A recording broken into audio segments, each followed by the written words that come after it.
आखिरकार भारत दुनिया का पहला ऐसा देश बन गया है जिसने सफलतापूर्वक चांद के साउथ पोल पर सॉफ्ट लैंडिंग जैसे मुश्किल कार्य को पूरा कर दिखाया है। भारत के लिए एक बहुत ही ऐतिहासिक पल है। अब चांद पर हमारा तिरंगा लहरा रहा है। चंद्रयान-3 बुधवार को शाम 6:04 पर चंद्रमा की सतह पर सॉफ्ट लैंड हुआ।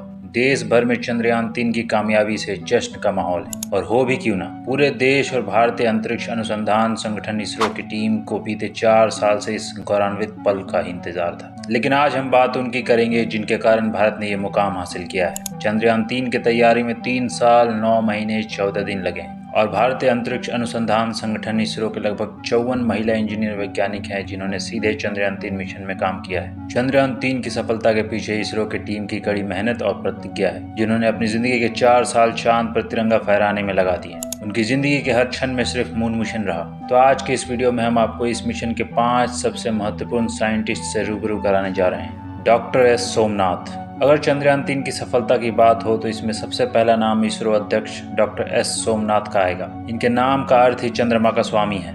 एक हिंदी शिक्षक के बेटे सोमनाथ की रुचि विज्ञान में बचपन से ही थी। बाद में उन्होंने मैकेनिकल इंजीनियरिंग में बीटेक किया, लेकिन रॉकेटरी में उनकी सक्रिय रुचि थी। 1985 में डॉक्टर सोमनाथ को इसरो में नौकरी मिल गई और वे तिरुवनंतपुरम में विक्रम साराभाई अंतरिक्ष केंद्र में शामिल हो गए। डॉक्टर एस सोमनाथ को चंद्रयान-3 मिशन की जिम्मेदारी पिछले साल जनवरी में मिली थी। इनके नेतृत्व में यह मिशन सफलता के पड़ाव को पार करते हुए चांद पर पहुंच गया। इसरो से पहले डॉक्टर सोमनाथ विक्रम साराभाई अंतरिक्ष केंद्र और तरन प्रणोदन प्रणाली केंद्र के डायरेक्टर भी रहे हैं। इसरो के ज्यादातर मिशन में इस्तेमाल हुए रॉकेट में तकनीक को शामिल करने का काम इन्हीं दोनों संस्थानों ने किया है। चंद्रयान-3 के बाद डॉक्टर एस सोमनाथ के हाथों में 2 बड़े मिशन की कमान होगी। इसमें आदित्य L1 और गगनयान मिशन शामिल है। पी वीर मुथुवेल बतौर प्रोजेक्ट डायरेक्टर इस मिशन की कमान संभाल रहे थे। उन्हें 2019 में मिशन चंद्रयान की जिम्मेदारी दी गई थी। पी वीर मुथुवेल इससे पहले इसरो के हेड ऑफिस में स्पेस इंफ्रास्ट्रक्चर प्रोग्राम कार्यालय में उप निदेशक भी रहे हैं। इसरो के दूसरे मून मिशन में भी इन्होंने अहम जिम्मेदारी निभाई थी। कल्पना के। चंद्रयान-3 की सफल लैंडिंग के बाद इसरो चीफ के साथ जो दूसरा चेहरा नजर आया वो है इस मून मिशन की डिप्टी प्रोजेक्ट डायरेक्टर डॉक्टर कल्पना के। वे देश की नारी शक्ति का प्रतीक बन गई। कोरोना महामारी के दौरान भी उन्होंने मून मिशन का सपना नहीं छोड़ा। बीते 4 साल से दिन रात इसी मिशन को जी रही हैं। कल्पना के UR Rao satellite centre URSC में डिप्टी प्रोजेक्ट डायरेक्टर की अहम भूमिका निभा रही हैं। S उन्नीकृष्णन नायर।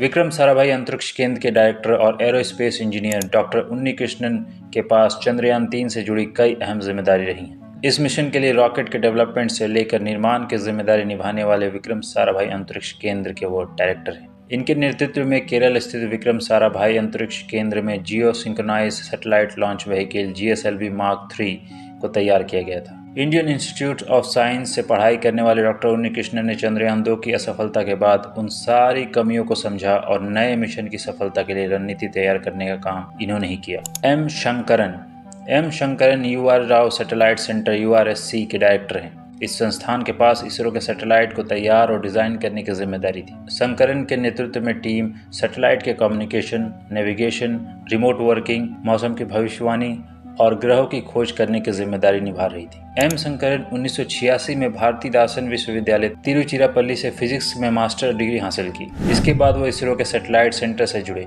जिसे URSC के नाम से जाना जाता है।